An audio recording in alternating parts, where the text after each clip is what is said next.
C. 16th question, carrots are rich in which vitamin? మరి carrots ఎందులో ఏ విటమిన్లో ఎక్కువగా ఉంటుంది? క్యారెట్స్లో ఏది ఎక్కువగా ఉంటుంది? Vitamin A. క్యారెట్స్లో ఎక్కువగా ఉండే విటమిన్ ఏంటిది? విటమిన్ ఏ ఎక్కువగా ఉంటుంది. క్యారెట్స్లో ఎక్కువగా ఉండే విటమిన్ ఏ ఎక్కువగా ఉండడం జరుగుతుంది. Next one, 17th question C. Which vitamin is obtained from sunlight?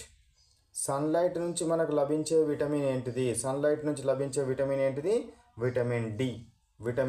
Vitamin D అనేది మనకు సన్లైట్ నుంచి లభించడం జరుగుతుందన్న విషయాన్ని మీరు గుర్తుంచుకోవాలి. 18th question, milk and eggs are rich in which mineral? Milk మరియు ఎగ్స్ అనేటివి, మిల్క్ మరియు ఎగ్స్లో ఎక్కువగా ఉండే మినరల్ ఏంటిది? కాల్షియం. ఎక్కువగా ఉండే మినరల్ ఏంటిది? కాల్షియం. ఎందులో ఎక్కువగా ఉంటుంది? మిల్క్ మరియు ఎగ్స్ లోపల ఎక్కువగా ఉండడం జరుగుతుంది. ఏంటిది అది మినరల్? కాల్షియం.